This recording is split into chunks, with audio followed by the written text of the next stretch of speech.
Assalamualaikum warahmatullahi wabarakatuh. Perkenalkan, nama saya Anissa Dwi Rahmadani dari Prodi S1 Pendidikan Akuntansi dengan NIM 2308030414 dari kelas PK 036. Di sini saya akan mengadakan podcast dengan tema problematika dalam kehidupan berbangsa dan bernegara, terutama di bidang ekonomi, politik, dan pendidikan. Halo Mbak, mungkin boleh memperkenalkan diri terlebih dahulu? Halo, perkenalin nama aku Yuni Santi, bisa dipanggil Yuni. Oke Mbak Yuni, gimana nih kabarnya hari ini? Baik-baik, alhamdulillah nih, baik-baik. Alhamdulillah. Kebetulan topik yang kita bahas kali ini juga luar biasa keren loh Mbak, yaitu tentang problematika dalam kehidupan berbangsa dan bernegara.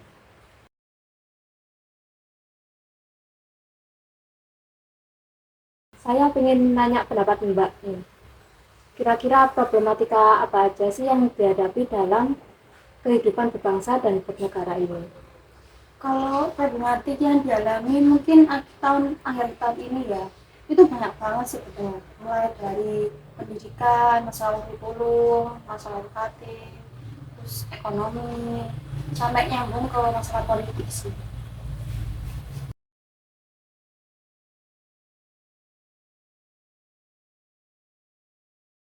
Lalu bagaimana sih tanggapan Mbak terkait isu yang beberapa akhir ini ramai banget diperbincangkan?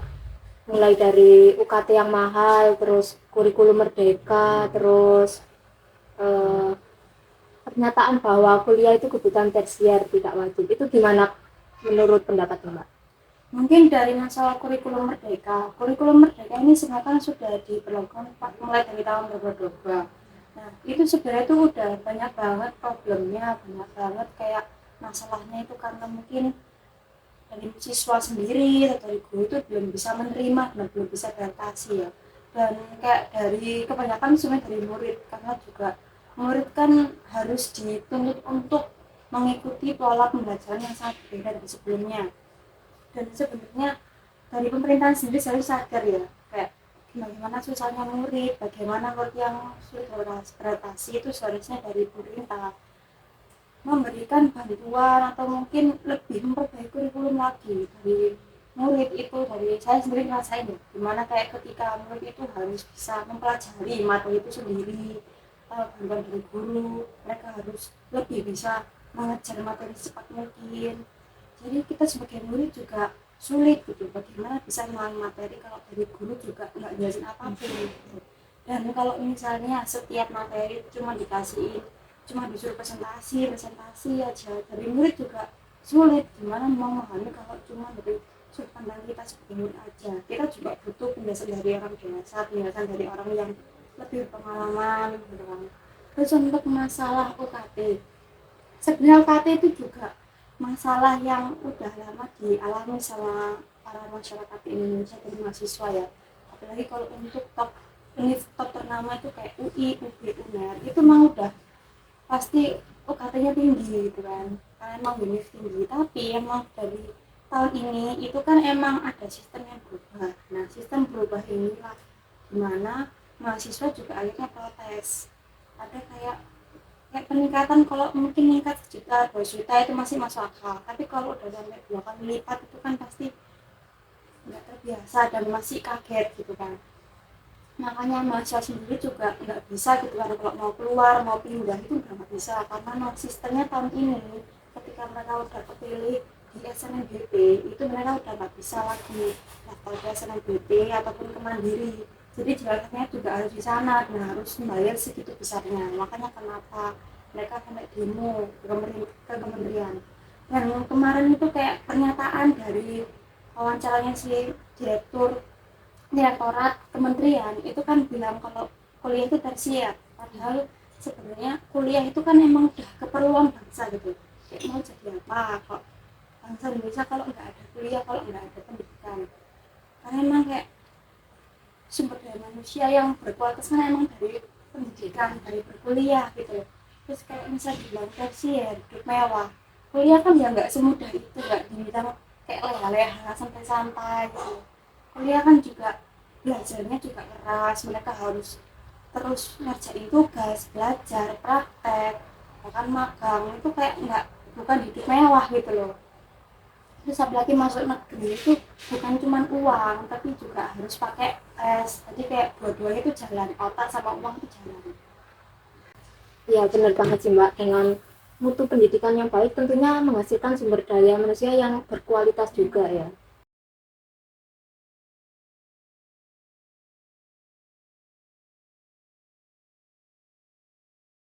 Lalu saya ingin mengetahui pendapat Mbak di bidang politik nih.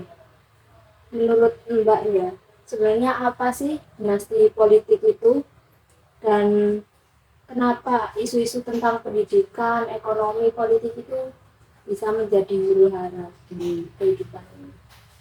Dinasti politik itu mungkin setahu aku ya, sebenarnya mungkin karena ini tuh baru muncul di tahun-tahun ini, sejak kayak Gibran itu jadi wakil presiden, calon presiden itu. Jadi kayak semacam rezim keanggotaan politik yang satu kerabat, satu yang menyerahkan diri atau enggak menjadi di dalam politik tersebut, atau jadi kayak, atau bukan cuma dalam kayak sisilah politik, tapi juga kayak kerabatnya itu di partai misalnya disebut juga sebagai dinasti politik kalau dia juga masuk partai yang mana partai tersebut nanti itu bakal jadi politik, jadi kayak jadi calonnya nanti kan dari partai itu. Jadi maksudnya kayak gitu dinasti politik itu. Dan kenapa jadi huru hara sebenarnya, kayak sebenarnya gak baru muncul sekarang sih, karena sebenarnya kan dari kayak Pak Jokowi, dari kayak mungkin menantunya atau mungkin dari anaknya itu kan sudah sebenarnya sudah ada, cuman karena beliau sebenarnya dari presiden tiba-tiba mencelakakan anaknya sebagai wakil presiden. Itu kenapa disebut sebagai dinasti politik. Juga anaknya yang bungsu itu kan juga jadi ketua umum dari partai, itu makanya kenapa bisa disebut sebagai dinasti politik gitu kan. Dan disebut sebagai huru hara mungkin sebenarnya itu kalau untuk undang-undangnya emang sebenarnya itu nggak melarang kalau misalnya emang ada kekerabatan dari orang-orang yang di politik ini. Cuma kalau bagi masyarakat yang udah terbiasa dengan negara Indonesia kan republik ya, kalau tiba-tiba jadi dinasti itu kan pasti orang-orang merasa itu nggak adil. Jadi kayak, kenapa kok tiba-tiba negara ini sama satu keluarga, jadi kesannya kayak pemimpinnya itu jadi keturunan, bukan dari orang-orang yang memang mumpuni. Ya benar sih Mbak, saya setuju juga dengan pendapat Mbak. Terus saya mau nanya lagi nih, kira-kira menurut Mbak, kita sebagai generasi muda perlu nggak sih turut andil dalam menyuarakan pendapat, misalnya di kampanye atau pemilu gitu, atau malah dengan kita menyuarakan pendapat itu malah membuat kontroversi baru gitu Mbak? Menurutku kalau era sekarang apalagi udah digital ya, itu emang udah eranya anak muda. Jadi kalau misalnya malah anak muda ini malah nggak dijadikan sebagai apa namanya penerusnya, ya negara ini akan bisa berkembang. Makanya kenapa kuncinya itu malah anak muda. Dimana makanya para pemimpin, para politik itu udah harus melihat, membuka mata kalau anak muda ini ada kontribusi yang jadi mereka harus bisa menjelaskan kalau anak muda nanti yang bisa mengurus, kayak ada sih izin gitu loh. Anak muda juga berhak berhak tahu, berhak kayak memberi pendapat, karena juga kalau misalnya semuanya orang tua, semuanya para kayak sesepuh gitu, terus yang menerusin nantinya juga siapa gitu. Dan anak muda juga benar ya, mungkin bukan anak muda, mungkin bukan gitu. Tapi anak muda itu yang paham gimana pikiran kita anak muda, gimana pikiran orang-orang sekarang, dan bagaimana kalau supaya Indonesia itu bisa berkembang ke arah pendidikan yang bagus. Itu kan juga fungsinya di anak muda, betul. Makanya kenapa suara anak muda itu sebenarnya perlu, kayak mereka perlu kayak orang-orang yang bisa ngurusin negara ini, bisa mengembangkan teknologi negara, itu juga perlunya anak muda ke depan. Makanya anak muda malah seharusnya tuh lebih dididik lagi, lebih dikasih uang, lebih dikasih pengalaman supaya bisa lebih berkembang dan bakal dipercaya sama orang-orang. Jadi sebenarnya fine-fine aja ya kalau kita ikut menyuarakan pendapat gitu. Karena jangan sebenarnya tuh harus, karena semua orang tuh berpendapat, jangan cuma orang tua, jadi kayak anak muda itu juga harus. Itu dengan itu kita bisa berkolaborasi ya dengan para orang tua yang sudah sepuh, bisa bertukar pikiran. Iya. Oke, benar banget sih Mbak, saya setuju dengan pendapat Mbak.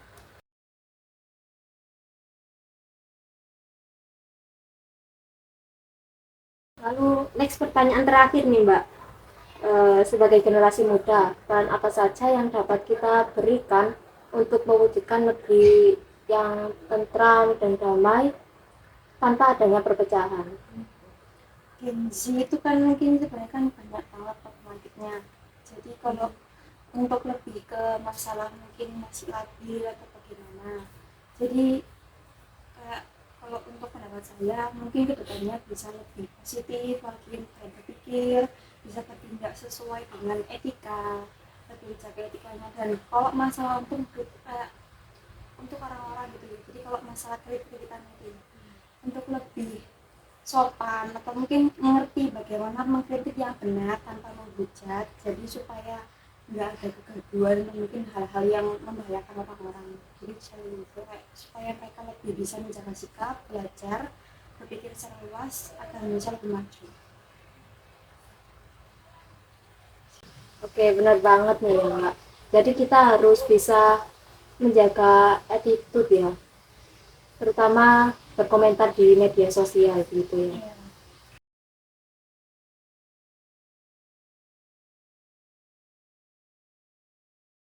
Lalu mungkin Mbak ada pesan atau kata-kata gitu buat teman-teman di luar sana buat sebagai penutupnya.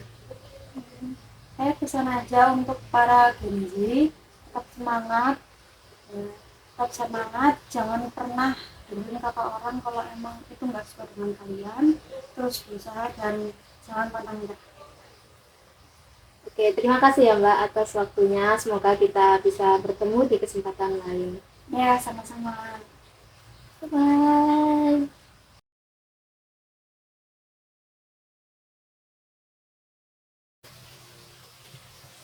Jadi, sebagai generasi muda atau Gen Z ini, dengan adanya perkembangan iptek yang sangat pesat, tentunya kita harus cakap nih dalam menggunakannya. Jangan sampai salah langkah.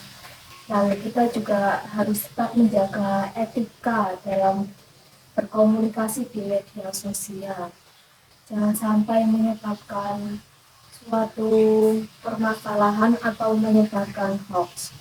Tentunya kita juga harus pandai-pandai dalam memilih dan memilah suatu informasi agar tidak terkena hoax seperti itu. Lalu dengan adanya pendidikan yang lebih tinggi tentunya dapat meningkatkan kualitas sumber daya manusia yang ada di Indonesia, sehingga kita siap untuk menghadapi generasi emas tahun 2045 ke depan. Sekian dari saya. Wassalamualaikum warahmatullahi wabarakatuh.